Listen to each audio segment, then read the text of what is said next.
La violencia en Colombia. La llamada violencia que dominó la historia de Colombia entre el año 46 y el 58 y se prolongó hasta hoy en sucesivos golpes de sangre fue en realidad una suma de muchas y variadas violencias políticas, sociales, económicas y religiosas. Las unificó a todo el hecho de que fueran impulsadas por los gobiernos de la época. Surgió cuando Mariano Ospina Pérez estaba buscando convertir al país en una gran empresa, cosa que no pasó, y en cambio en menos de nada la vida en nuestro país empezó a perder su valor. En nuestro país la guerra siempre se ha visto enmarcada por raíces políticas, en ese momento por el tradicional enfrentamiento ideológico y sentimental entre conservadores y liberales, dos banderías que en el país nunca fueron materia de libre elección personal, sino que se transmitían hereditariamente. También, como todos sabemos, se ha dividido en los bandos de comunismo y capitalismo, derecha e izquierda, lo que causó una guerra absurda por diferencias ideológicas.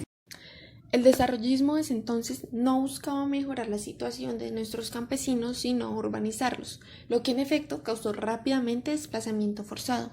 Lo que empezó siendo una disputa de poder de dichos bandos se convirtió en una guerra con variedad de participantes: gamonales de pueblo, terratenientes, pequeños propietarios, mayordomos de haciendas de latifundistas ausentistas, peones jornaleros reunidos en pandilla, comerciantes, transportadores y las policías. En marco de estos hechos, a cargo de Gaitán, el Partido Liberal a nivel nacional se esforzaba por recuperar la paz.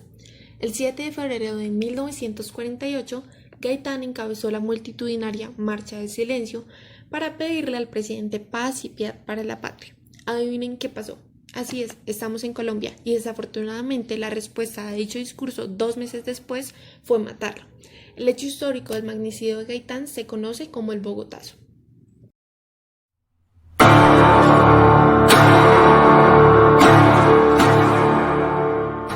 El Bogotazo fue una serie de disturbios ocurridos en Bogotá y que se expandieron por todo el país a causa del asesinato de Gaitán. Fueron 3 días de violentas protestas, desórdenes y represión. Parte de la muchedumbre, aprovechando los disturbios, se olvidó del magnicidio y su rabia se descargó sobre los locales del centro de la ciudad, en donde se realizaron varios saqueos, se incendiaron y destruyeron los tranvías, iglesias, edificaciones importantes y se asaltaron locales. La ciudad quedó semidestruida. Se dice que murieron entre 500 a 3.000 personas. No hay cifra oficial. Entre las víctimas se encuentra el padre Pedro María. Era madrugada del 10 de abril de 1948. Las calles de Armero se fundían con el alcohol, la desesperación y la zozobra como vestigios de lo acontecido el día anterior. El padre oriundo de La Plata era un sacerdote muy querido en el pueblo, honesto, servicial, fiel a la iglesia y con una fuerte afición por el deporte y la música. Era temprano, el padre terminaba de dar la Santa Misa. En el pueblo circulaban mensajes de odio y se acataban órdenes dadas por los revolucionarios que se habían tomado la radiodifusora en Bogotá. Los mensajes llegaban desde la capital con odio, repulsión y rechazo por lo que había sucedido el día anterior. El caos y la muerte pronto abrazarían la plaza principal del pueblo. La noche del 9 de abril había pasado. El odio, la venganza y la sensación de desquite eran los sentimientos presentes en la chusma liberal, que alcoholizada y con sed de venganza arremetió contra la casa cural en la búsqueda del sacerdote, quien entre angustia y miedo ayudaba a las religiosas en su huida por los tejados de casas contiguas. Ya en la calle varias personas gritaban: «Entreguen al cura, solo lo queremos a él, de lo contrario se mueren todas». Es aquí donde el mártir entiende que su misión es la del sacrificio. La historia concluye en que en medio de empujones es golpeado y azotado con machetes. Es conducido hasta la plaza de Armero. Allí es donde la voz de mando se impone. No más planazos, denle por el filo. En cuestión de milésimas de segundos, el filo del machete arremete contra la carne del mártir. El machetazo es dirigido hacia su cabeza y el padre es bañado en sangre. Cae de rodillas y expresa las mismas palabras de Cristo: «Padre, perdónales, todo por Cristo». El cuerpo inerte del mártir cae boca abajo y después, para asegurarse de que definitivamente está muerto, le dan patadas por arriba y por los costados. Al final deciden darle un golpe contundente en la cabeza. Es así como es contada la historia por el sacerdote Fernando Floriano, la historia del mártir de Armero, reafirmada como una víctima de la Revolución de Abril, según el título del libro de Juan Álvarez Mejía, El mártir de Armero, una de las víctimas inmediatas. Entre otras consecuencias, encontramos que en 1949 Ospina Pérez prohibió las reuniones públicas, despidió a todos los gobernadores del Partido Liberal y clausuró el Congreso. Por su parte, los liberales, en protesta por esas medidas, decidieron no presentar ningún candidato a las siguientes elecciones presidenciales, lo que hizo que el conservador Laureano Gómez se quedara en el poder como candidato único y tomara una serie de decisiones represivas, como reducir las libertades civiles, abolir las leyes favorables a los trabajadores, prohibir los sindicatos e introducir la censura en la prensa.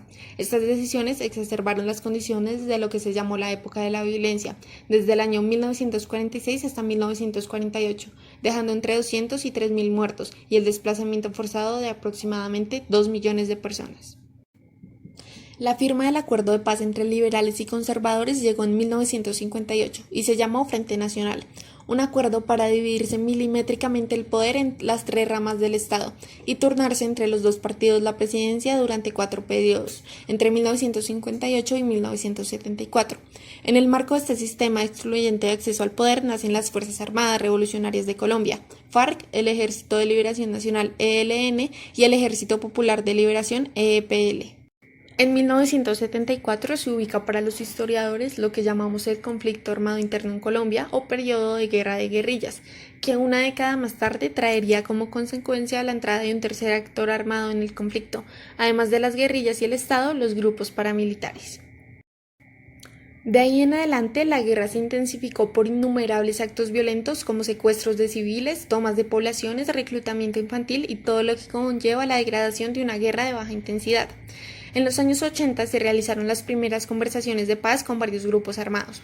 La década de 1990 vio la dejación de armas del M-19, el Ejército Popular de Liberación EPL, el Movimiento Armado Revolucionario Quintín Lame y parte del ELN. También se formó el movimiento político Unión Patriótica UP en 1985 como resultado de los primeros acuerdos entre el gobierno de Belisario Betancur y las FARC para ampliar la participación política a sectores marginados y luego de esto se levantó un plan de exterminio contra sus miembros. La violencia contra la Unión Patriótica hizo que muchos de sus dirigentes tuvieran que exiliarse.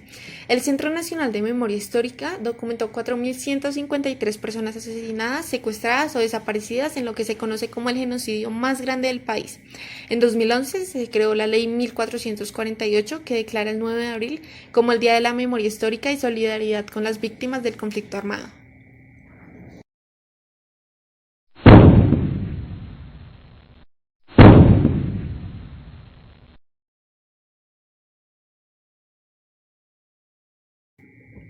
El bipartidismo es un sistema basado en la existencia de dos grandes partidos políticos que son los únicos con posibilidades reales de ocupar el poder.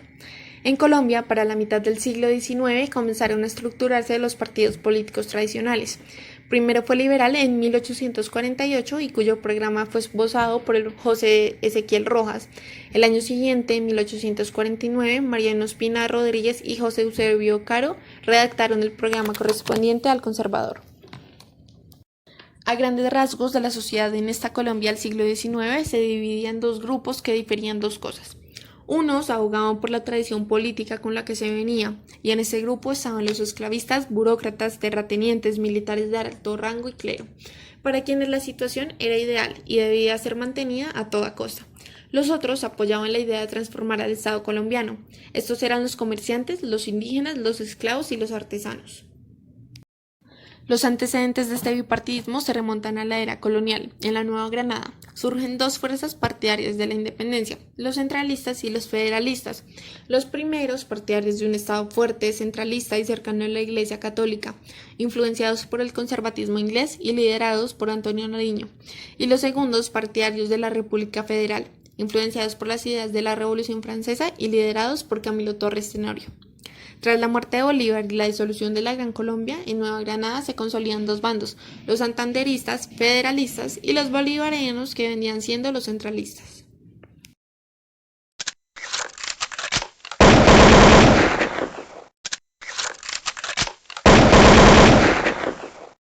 Durante el siglo XIX hubo más de 70 guerras civiles, causadas de la ferviente enemistad de los dos partidos.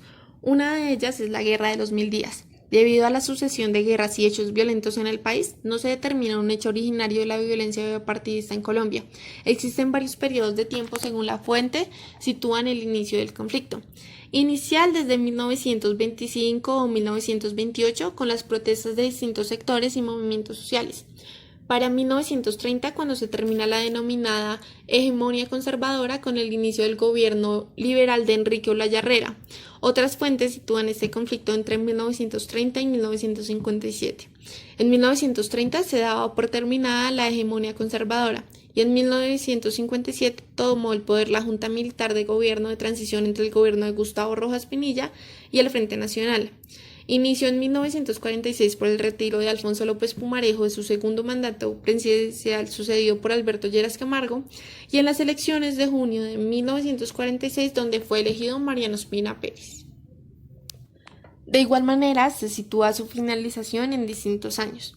Algunos dicen que en 1958, cuando realmente se puso fin al conflicto con el acuerdo bipartidista del Frente Nacional y el paso de la violencia bipartidista a la violencia subversiva del conflicto armado interno en Colombia, pero se mantenían sus causas políticas y económicas.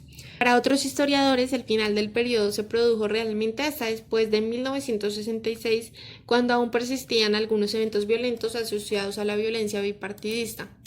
Pese a esto, en los últimos años se han retomado distintos enfrentamientos entre los dos sectores políticos que dominan el panorama nacional.